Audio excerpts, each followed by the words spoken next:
We're hungry, Maya said in her usual monotone voice. You know we need to eat. Otherwise, you're responsible for what happens. She stared at me with icy blue eyes, waiting on a response. Her sister, Nia, a carbon copy both physically and in demeanor, stood at Mia's side, nodding. I sighed and begged them to wait another few hours. I tried explaining that it had only just begun to get dark, and we'd likely have more success looking for something to eat later into the night. Nia shook her head. No. The food from last week ran out, and we're hungry. Figure it out now, or we will. This was a repeat of a conversation we'd had many times over, and as I'd quickly learned in the past, their demands weren't up for debate.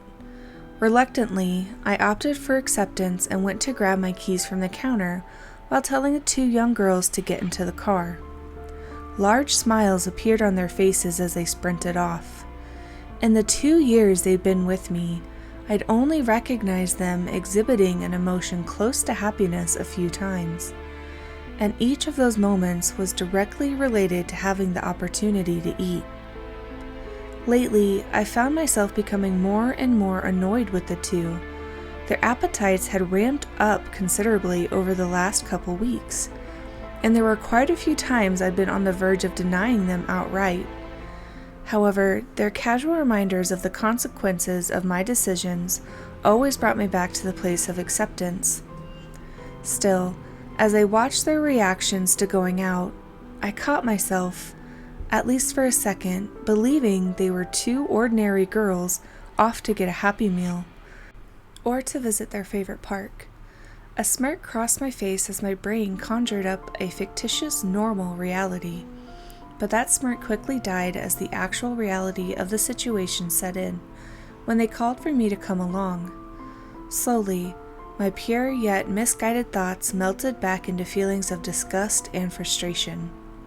No part of me wanted to get into that car, but a vague sense of needing to care for them mixed with the knowledge of the consequences drove me to do it anyway. I let my mind go blank as I drove around in silence. I scouted for miles, making random turns at who knows where, and passed dead end after dead end until finally I heard Nia say, "Stop right here." Looking to my left, I saw we had come across a young man walking alone on the sidewalk. We had made our way to a more sparsely populated part of a neighboring city, and a large empty park separated him from any houses that could have seen him. I drove up about 100 feet in front of the man and parked. Nia asked if everything was in the back, and after confirming the twins had everything they needed, they simply got out of the car. As soon as they were gone, I instinctively went to turn on some music, set the volume up to a near dangerous level, closed my eyes, and hoped, as I did every week, that this was all just a bad dream. It didn't take long for them to come back. I could hear the man being shuffled into the back of my car. His muffled screams were somewhat drowned out by the music, but not enough that I couldn't pretend I didn't know what was happening. The twins seemed to relish in his pain, mocking him as we drove back home. They sang and made comments about how the salt of his tears was the perfect seasoning, and how his weeping did well to accompany dinner. Their mind games worked exceptionally well because the man was in the middle of a full-blown panic attack by the time we arrived. I let the girls into the house, and for a moment, I was alone with the man. "Please," he begged. I don't know who you are, but my name is Lucas McCarthy. I have a baby on the way, and my job is going to call the police if I'm missing. Please, I'm a good man, and I won't say a word about this to anyone. Just please let me go home." I made sure to look him in the eye as we spoke. "Lucas, right? Look, man, I'm so sorry. I want to help you. Really. I want nothing more than to take you back home and for none of this to go down. But the girls, Girls?" Lucas interjected, his voice cracking as he spoke. No. Listen, those aren't girls. Those are monsters. My God, please, you can't possibly want to do this. Every fiber of my being wanted to set him free, but as I looked down at his restraints and saw the desperation in his eyes, all I could do was shake my head and apologize. I told him that under any other circumstance, I'd do everything I could to protect him, but this was far beyond my control. His yells turned into more begging, and that eventually morphed into cursing, but ultimately, just like with all the others, I had to walk away. The twins were busy at work collecting spices and gathering different tools for their feast. I stood and watched them, partially disconnected from what was to come, and partially questioning why I let myself be involved with it. They said nothing as I stared, but Mia flashed me a quick look that sent shivers down my spine. When the twins finished setting up their space, they brushed past me to go outside, barely acknowledging my presence. Before I knew it, they were dragging the screaming man into the kitchen. Lucas thrashed about, using every bit of life he had left to spare himself from the coming torture. But the ungodly strength of the two girls was too much. His final pleas for help forced me to cover my ears and close my eyes, while I ran to my room, slamming the door behind me. The last thing I heard was his pained voice yelling before, silence. Eventually, the only thing that remained was the clattering of pots and pans and a loud smacking of lips accompanied by the cracking of bones. I tried playing music to drown out the sound. Still, it was as if the disgusting noises that had embedded themselves into my skull. I had heard it all before, over and over and over again, so much so that my imagination couldn't help but replicate the scene despite my best efforts to forget what was going on in my own home. But that day, something new accompanied those noises, not just the pleas of Lucas, but the words and faces of so many others I had marched to their demise. It all flooded back so fast that I could feel a sharp pain in my head. That day, the feeling of wrongness was coming on more robust than I could recall it coming on in the past. At that moment, I decided I couldn't be an accomplice anymore. The guilt of another death would be on my conscience forever, but maybe I didn't have to continue to add to the growing number of bodies. With faux confidence but a fever that drove me forward regardless, I pushed myself to storm towards the kitchen and end this madness once and for all. But the madness only intensified when I arrived. I expected to find two young girls. Instead, I found two naked, morbidly obese old women. Their mouths were disgustingly wide.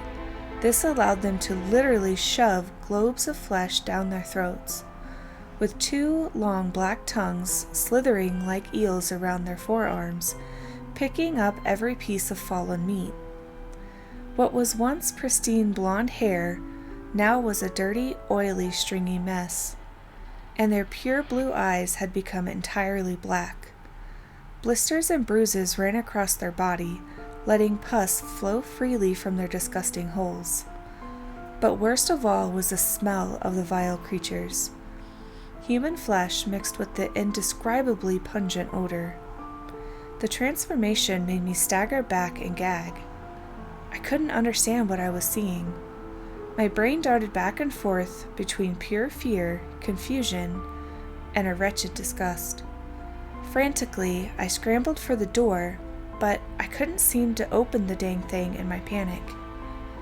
One of the twin monsters saw me, attempting to leave, and she let out a loud groan. In a distorted little girl's voice, she said, "You can't go now. We'll starve without you. Remember our deal?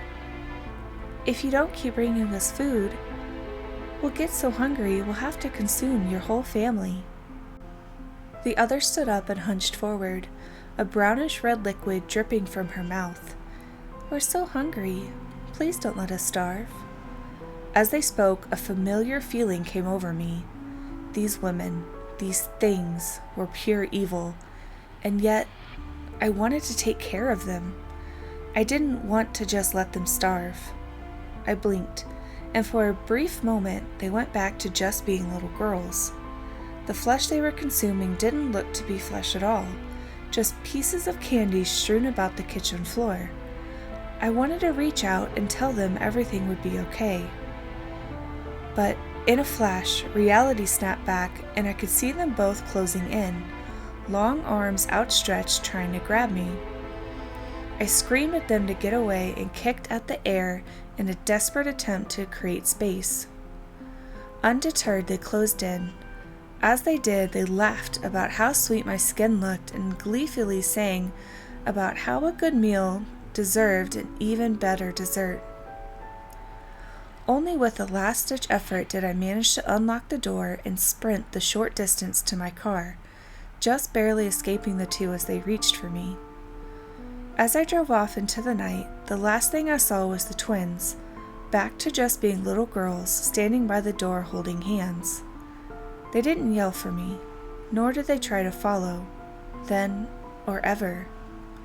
But I suppose they didn't need to. The twins would have their revenge. Mere weeks later, my parents disappeared along with my younger siblings. Unofficially, it's pretty dang clear who's responsible. Me. And I'll have to carry that burden forever. Thinking back, I can barely even remember how the twins and I came into contact. The two simply showed up in my home one day, and I had the strong urge to take care of them. When they complained about being hungry, I offered them everything I had. Still, no matter how much they ate, I could never satiate their hunger. It wasn't until we went out for a ride through the city one night that I discovered their true intentions. After their first kill, they informed me that if I ever stopped taking care of them, they'd take the precious people in my life as recompense. Now I sit here with no family, living out of the first crappy studio I could find after leaving home. Here, I have to genuinely ask myself whether it was worth it. Was leaving everything behind and sacrificing those I love worth it to ensure that I wasn't helping them hurt others? For all I know, they found some other fool, and none of this made a dang bit of difference. I wouldn't fault anyone for choosing the lives of their family over random strangers, regardless of how many innocents die. I just couldn't do it anymore. But still, the one solace I can take from this is that I'm glad I'm no longer helping to serve up humans on a silver platter to a pair of hungry twin monsters.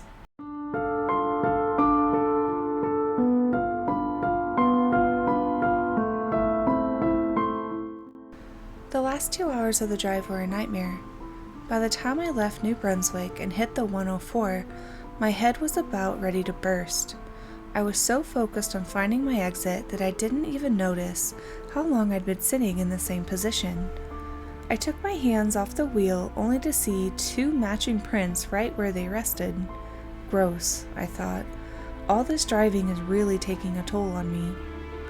I'm not usually the one for road trips, especially when I'm the one in the driver's seat, but I wasn't just doing this for the heck of it. A friend from high school had a commercial fishing gig lined up for the summer with his dad, and he was nice enough to offer me a spot. The job itself didn't sound so bad, and the pay was pretty life-changing for a dumb kid fresh out of college. Of course, I said yes. The only downside was getting there and back. We were supposed to meet in a small fishing town in Nova Scotia, which was a 15-hour drive from my hometown. This meant that even when we weren't on the water, I couldn't visit my family until the end of August. I turned my attention back to the road and caught a glimpse of a green sign a few cars down.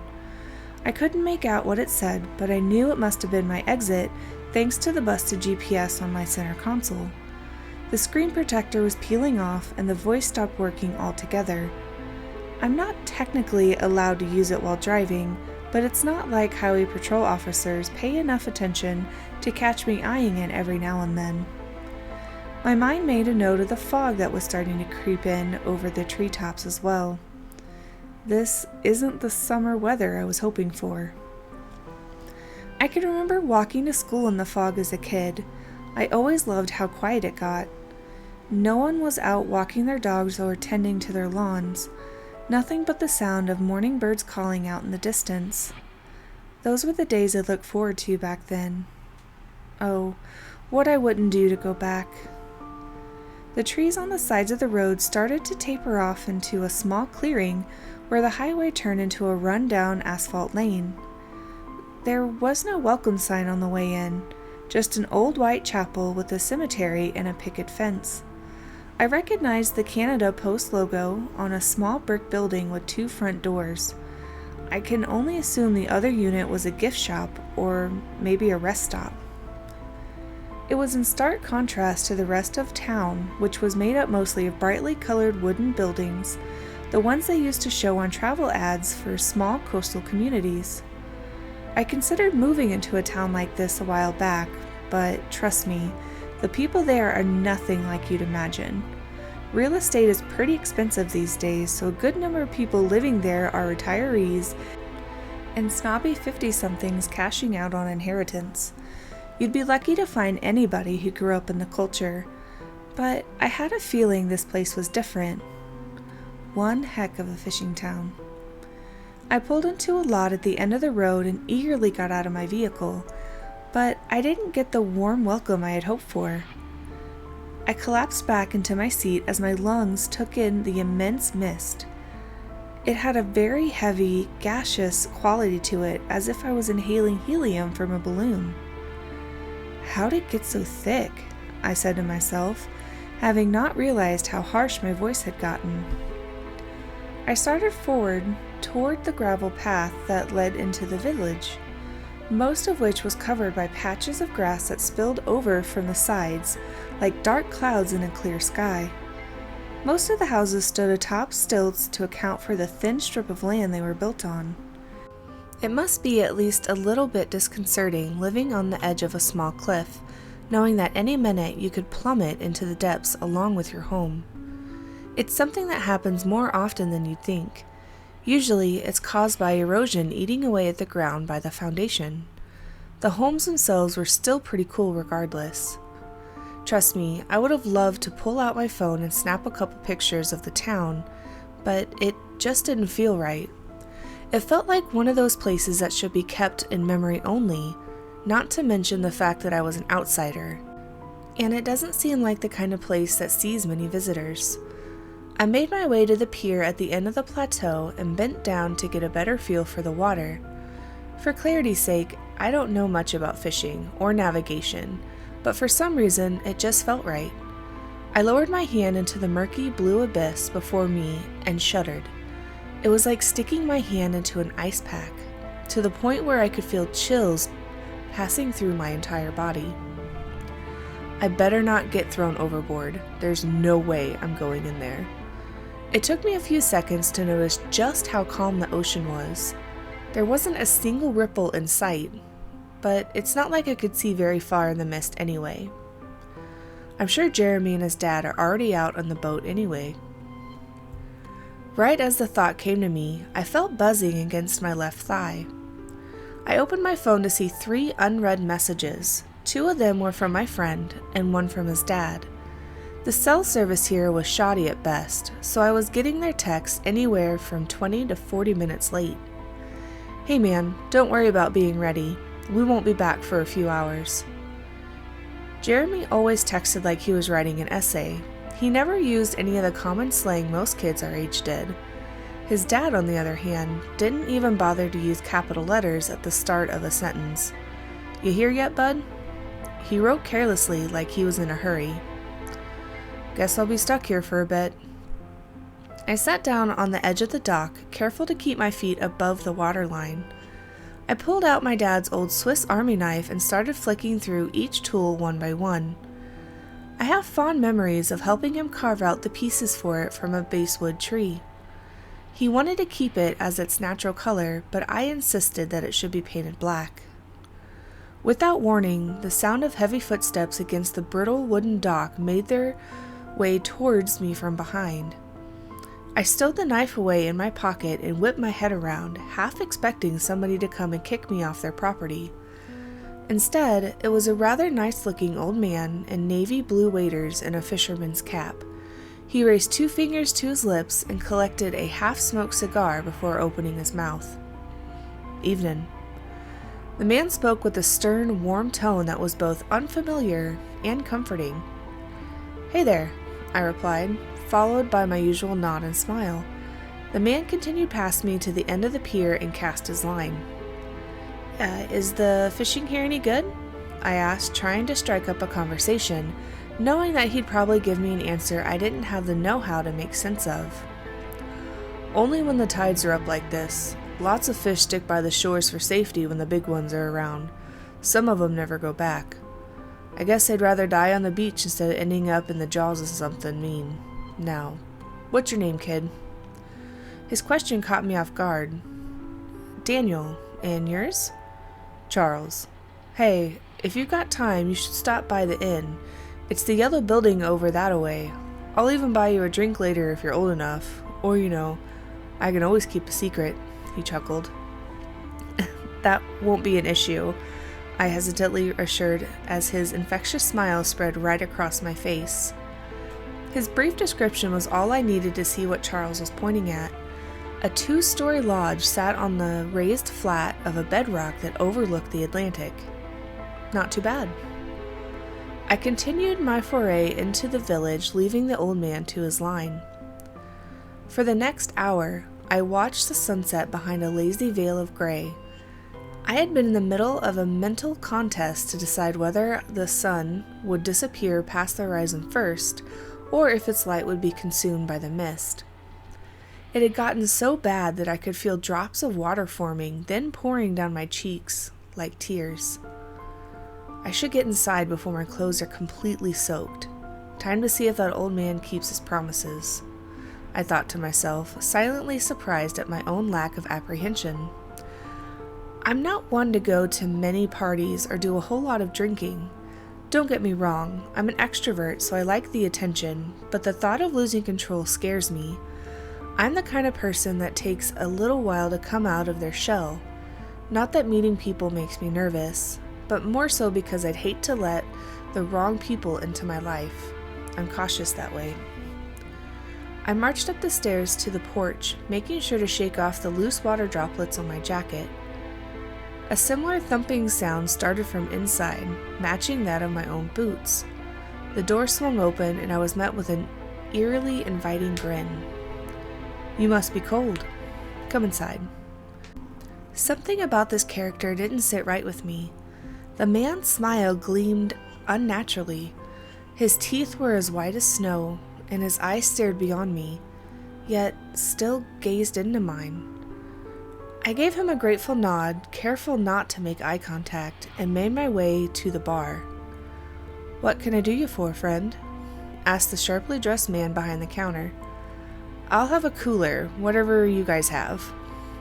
"Oh, we only serve from the tap out here, bud. Want to try our local brew?"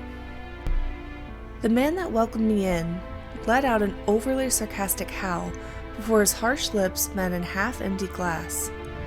He was set at a table by a small round window that overlooked the sea. Yeah, sure." I felt a little uneasy knowing that creep was watching me from behind, not making an effort to engage in our conversation, just sitting there, listening. "So, where are you from?" The bartender handed me a glass of rich, liquid gold that shone brilliantly in the candlelight. "A small town in Ontario," I replied. "From back west, eh? And what brings you all the way out here?"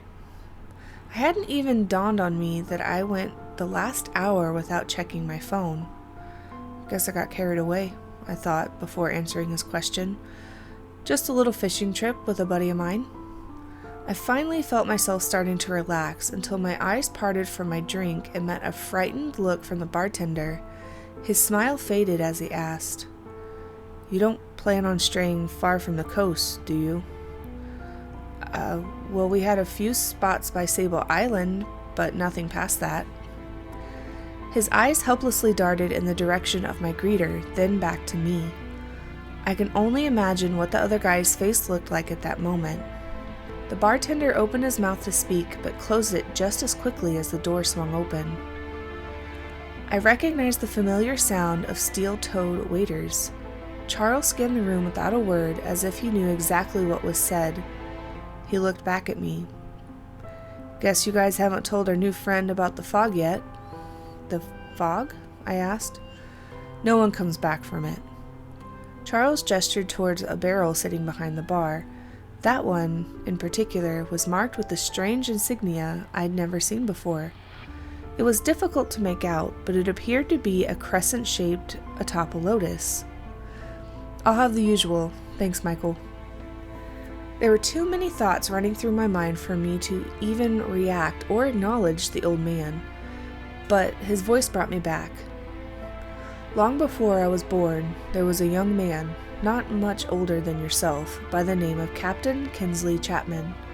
He sailed across the Atlantic in search of a legendary pod of gray whales that he and his crew chased all the way from the British Isles. One day, he anchored here and declared to the townspeople that he would depart for Wales by sunrise. He asked for food and a place to stay the night, but the mayor did not oblige.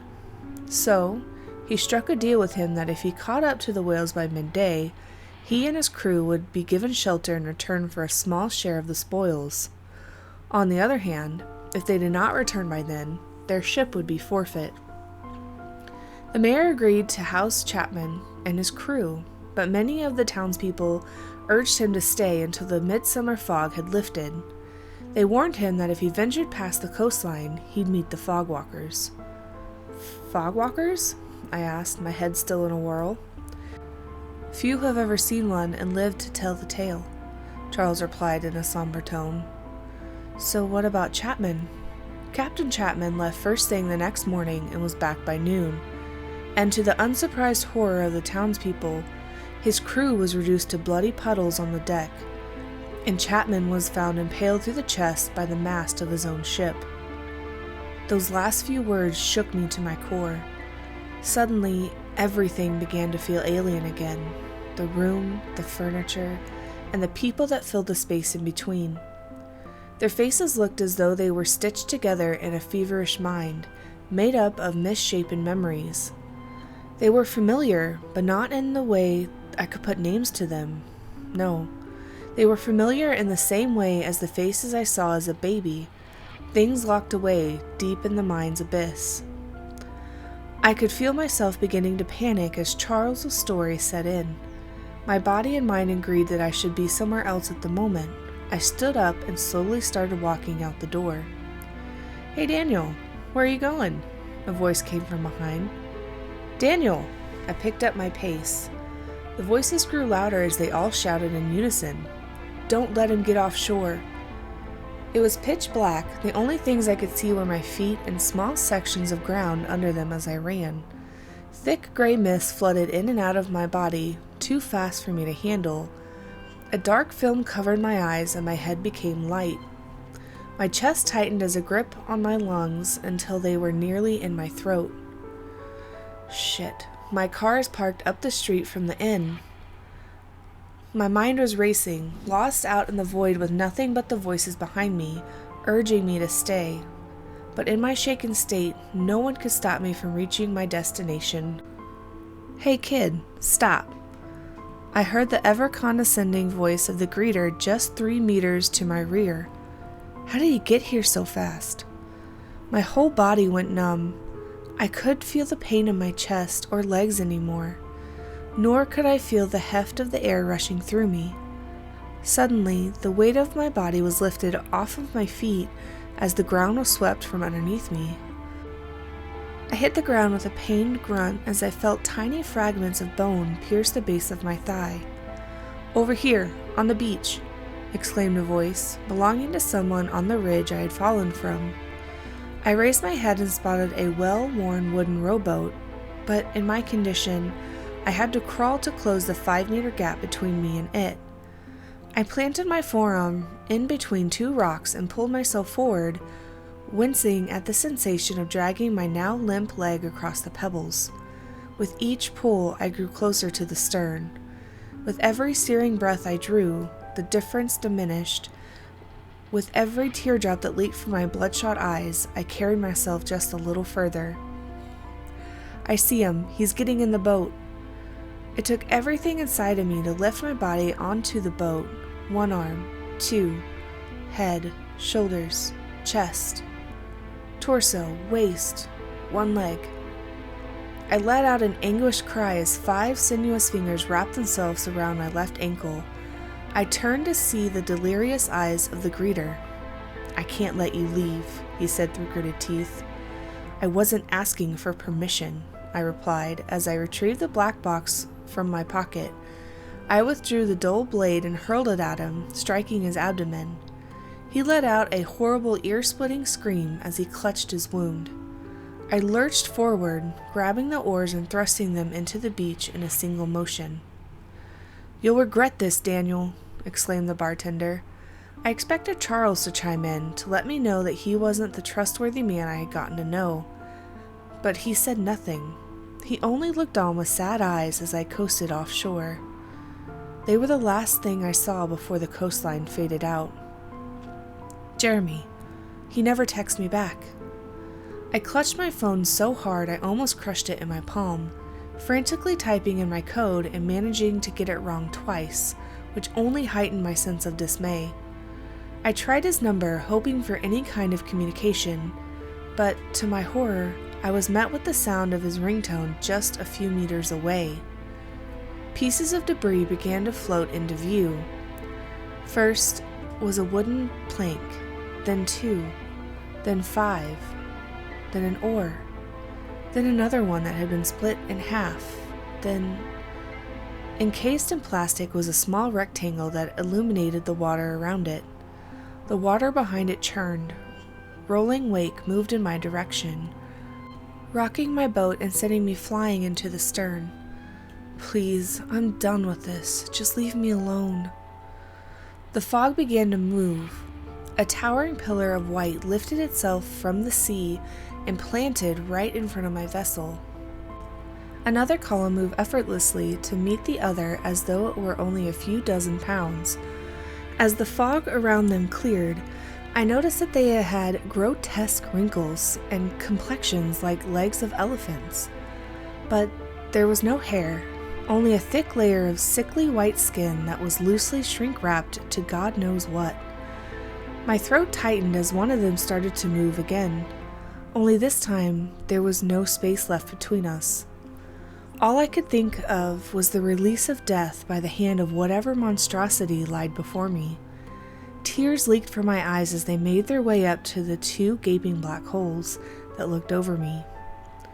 They were just empty sockets, but looking into them made me feel as though every living thing in the ocean was watching me all at once.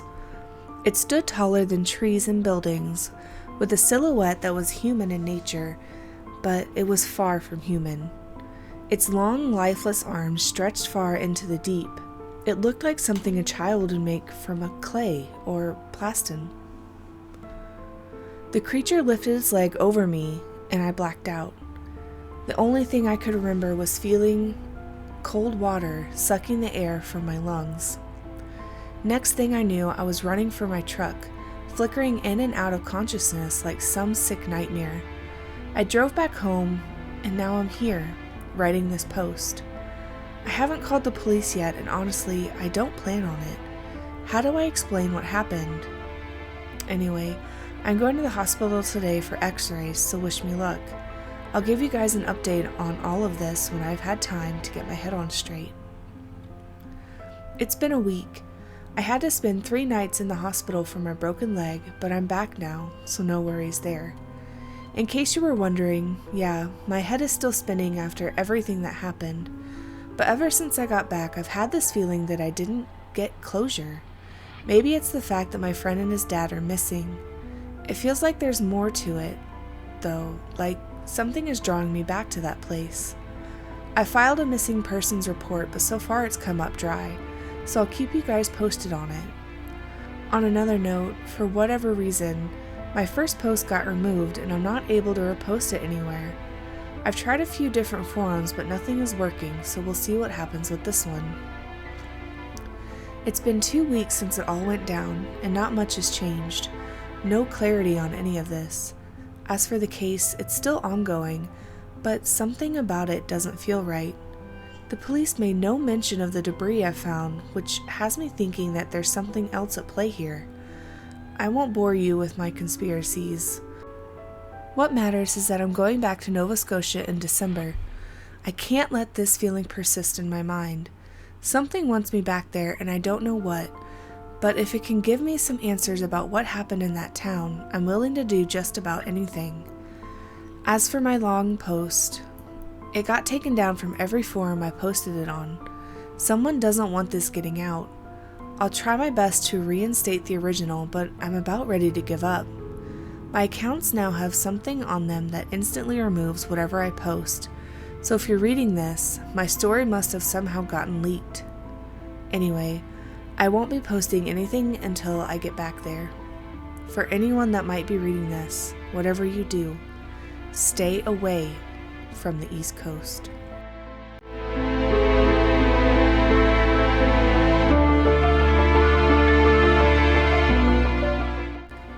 I love animals, always have.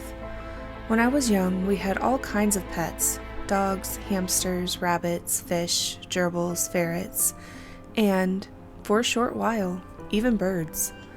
But birds don't make great pets for young children who want to see birds fly, especially when there are open windows around.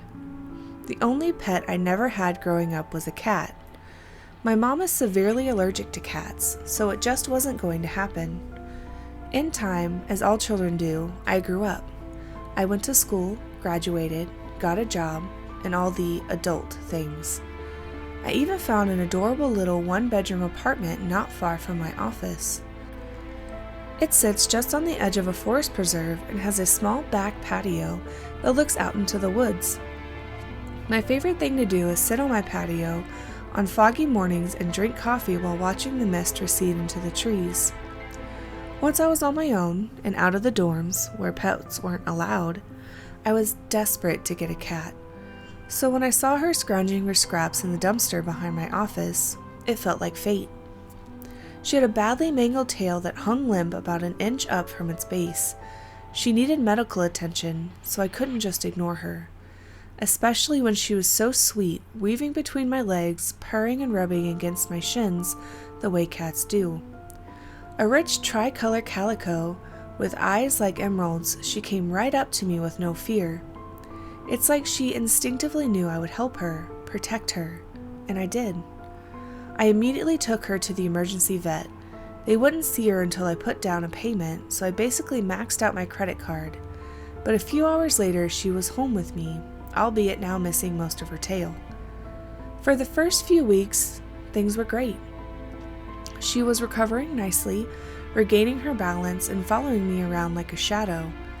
But I could tell she missed being outside, and it wasn't fair for me to keep her in the house forever, especially once her tail didn't need to be bandaged anymore. So, I installed a cat-sized doggy door to the back patio. Honestly, I was nervous.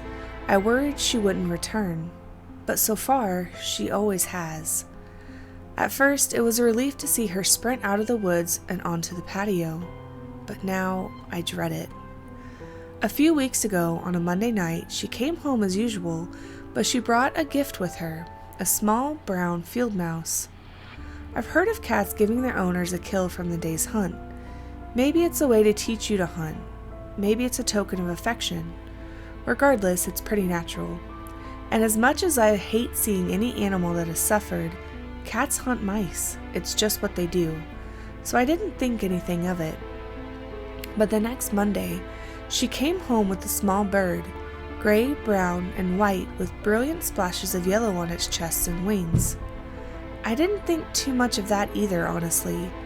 Cats hunt birds. There's an entire cartoon based on it. Totally normal, right? The week after that, it was a rabbit. Then, the one after that, another cat. And she had chewed off its tail. The following Monday, when I whistled for her, she came into the yard struggling to drag a neighbor's dog along with her. I saw it on walks most mornings, a midnight black cocker spaniel named Poe. Its eyes had been clawed into pulpy craters, and part of its throat had been ripped out. I had to bury it in the garden before taking her inside to wash off all the blood. There have been lost dog flyers all over the neighborhood for weeks now, but you can't just show up with a mutilated dog and expect people to believe that you weren't the one who mutilated it. Forget trying to explain your 10-pound cat did this to a 30-pound spaniel. Last Monday, I didn't call for her, but she came anyway. Right on time. She was carrying a human hand severed at the wrist. I buried it in the garden next to Poe. It's Monday night again. I'm praying she doesn't come home tonight, but I know she will. I just don't know what gift she'll be bringing. I've never killed an animal before. I love animals. But now, I'm pretty sure I hate cats.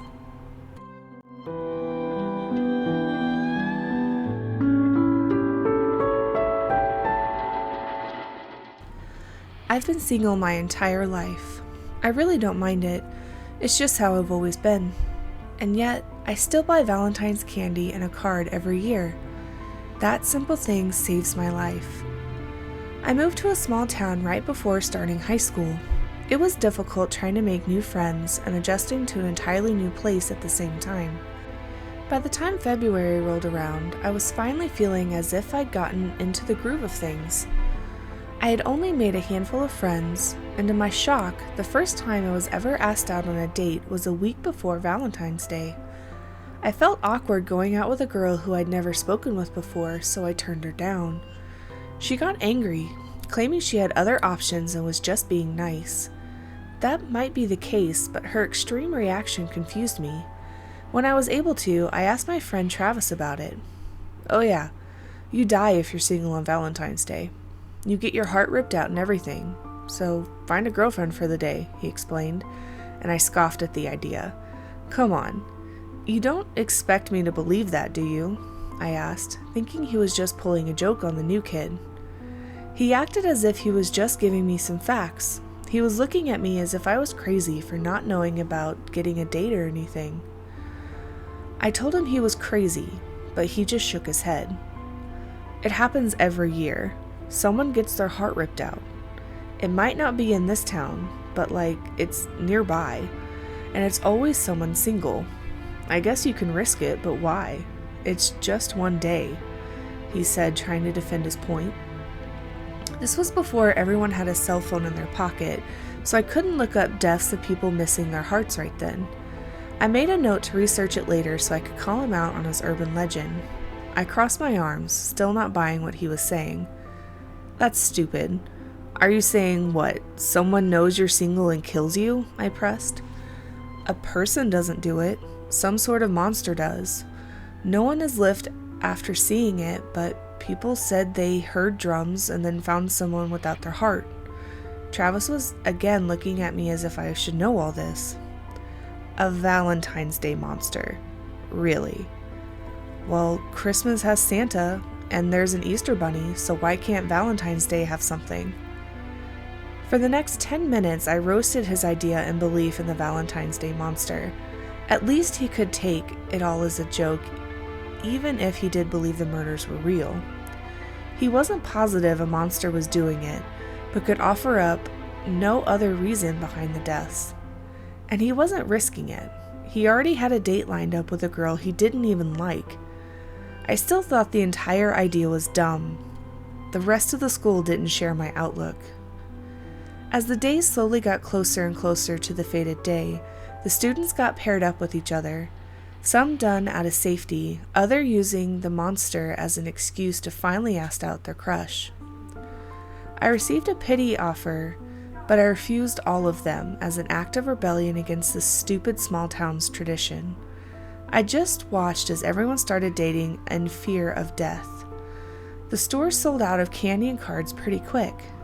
Normally, everywhere would be flooded with red and pink products. The shelves were barren a few days before the 14th. Now, I refused to accept any offers, and I didn't plan on asking someone out either. The school offered a program where you could buy sweetheart candies to be delivered to class for a small fee. I didn't mind getting my new friends each one. all while making up silly names to put on the card of who they would receive it from. It was the only thing related to the whole day I gave into, aside from buying a box of chocolates for myself. The chocolates were just a normal box of assorted types from the grocery store I'd gotten with some money made from doing chores. When I bought them, the cashier slapped a heart-shaped sticker on the box without my permission. A small one for someone to write who the box was meant for. With how crazy this town was over the holiday, I didn't blame her. By that time, I'd been so overexposed to anything Valentine related, just seeing the sticker put me off eating the chocolates. I shoved them in my backpack and forgot about them until after the 14th was over. I really wish I had taken the entire thing a bit more seriously. It wasn't until the night before Valentine's Day that I finally looked up the murders, finding them to be true. Dread started to form in the pit of my stomach as I scrolled through the library computer after school while waiting for my father to pick me up. I didn't find all the mysterious deaths, but enough to make me worried.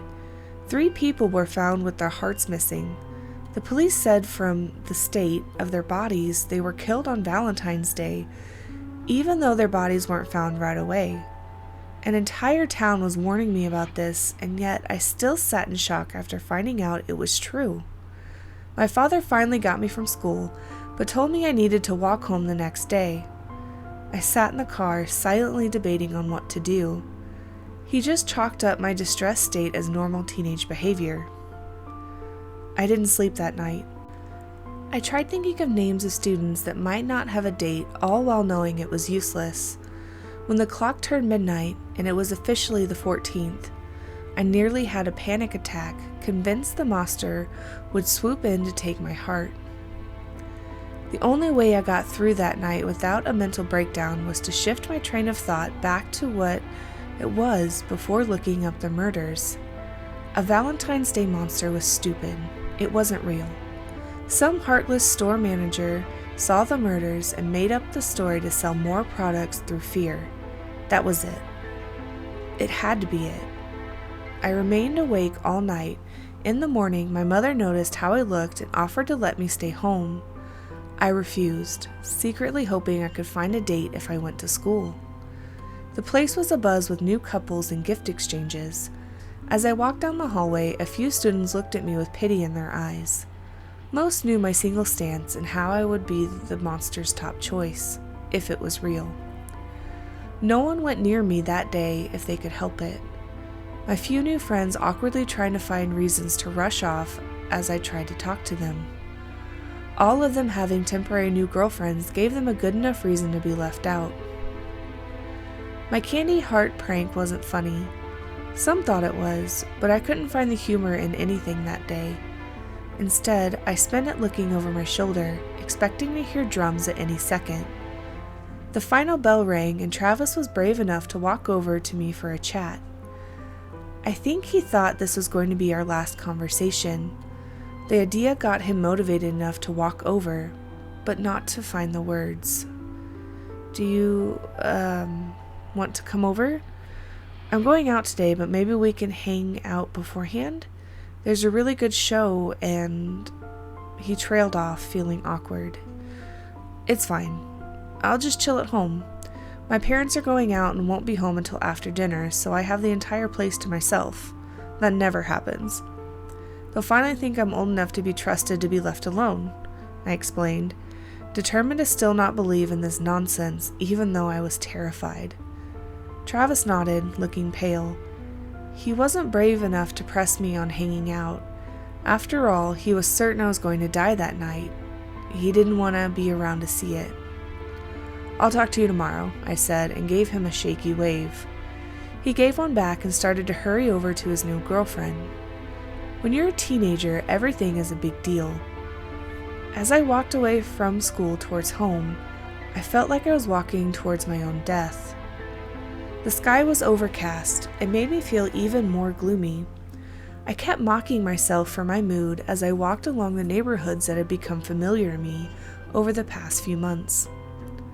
Finding a small rock, I started to kick it as I walked, trying to take my mind off the fear in my chest. A car started to drive along behind me with such loud music I could hear it thumping through the air. I watched it cruise by, a bit annoyed over the sound. If you're going to blast music, at least play something good and not something that just thudded. As the car kept going down the street, the music went with it, but a hint of the thudding remained. I stopped, confused on why I could still hear the sound of the car if it was so far away. When it finally turned out of sight, I realized the car wasn't the source of all the noise. My heart started to beat so fast and hard it matched the thudding rhythm that I could swear was getting closer and closer. I didn't look behind me, or even get angry at myself for getting scared. I just ran down the street. I should have run up to one of the houses asking for help. I was so frightened nothing rational came to mind. I ran like crazy, all while that beating followed. I wished this was a prank, but didn't stop running to find out. My mind was unable to work as my lungs burned from the mad dash. For a moment, I thought I was losing whatever was chasing me. I stumbled, nearly falling over a crooked sidewalk square in front of my house. I couldn't tell how close the thumping sound was over my own heart. Sweat poured down my face and I felt faint. I slammed in my front door, banging on it before I remembered that my parents were out. I nearly screamed in frustration. The door was locked and my keys were buried under my books inside my backpack. That thudding sound was all I heard. It was so close it rumbled in my chest. My hands shook as I fumbled to get the zipper open. I was scared to death and I couldn't keep my eyes open. Squeezing them shut, I felt around in my bag for my keys. My hand brushed against it when a puff of wind came across my face. I smelled something sweet, and then the wind came again. To my horror, my mind clued into the fact it wasn't the wind, but something breathing on my face. It was too late. Even if I got my key, I couldn't unlock the door before whatever brought the heart-thumping sound took my heart too. I refused to open my eyes to see the monster I now knew to be real. I love the sound of your heart. It's a shame it's alone. Let me add it to the others. The voice that spoke wasn't some prank. It was twisted and beyond anything a human could make. My mind was racing. I felt a sharp tip of a claw poke my chest, leaving a small cut through my shirt. A cruel laugh came as I whimpered in fear. With my hands still in my backpack, I felt something that was not my books or my house key. A crazy idea came to mind.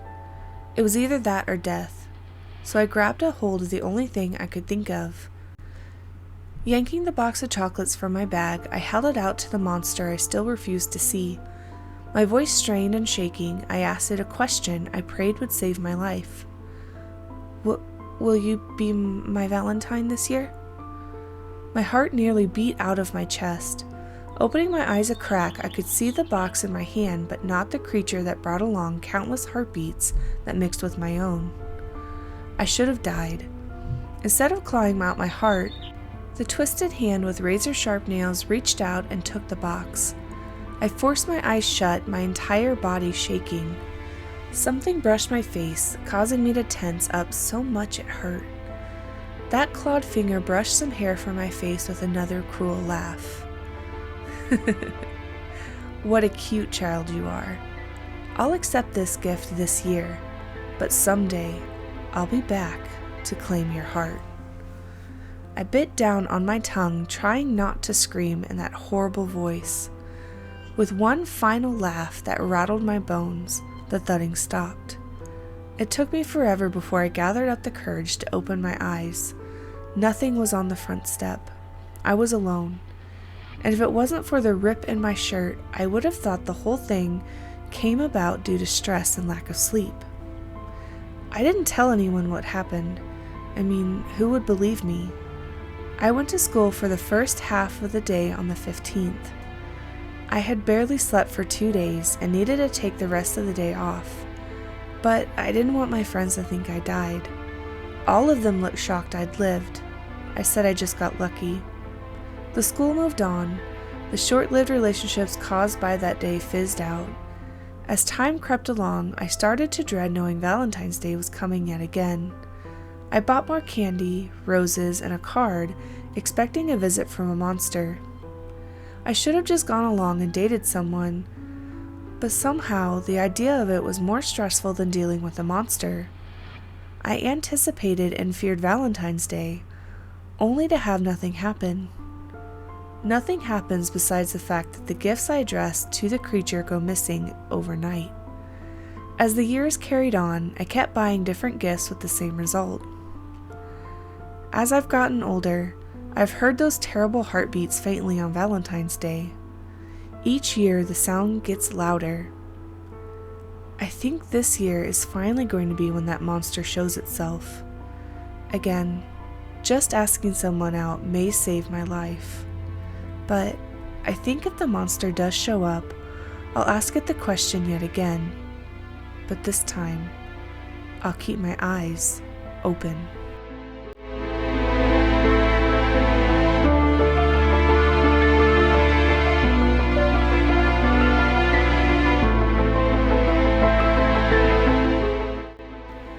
Hey friends, thanks so much for listening to another episode of Horror Time Storytime. If you enjoyed today's video and stories, please go ahead and hit that like button and leave me a comment of which one was your favorite. I was partial to the Don't Rescue Stray Cat story, as I'm a crazy cat lady and would absolutely adopt a cat off the streets. If you have a story you would like me to read, fiction or nonfiction, please send those over to me at reisnernails@outlook.com, and I will get them added to the next video. If you haven't already, consider hitting that subscribe button and hit the notification bell, and you can be notified of when I put up new videos. Thanks again, guys, and I hope you have a great day. See you in the next one.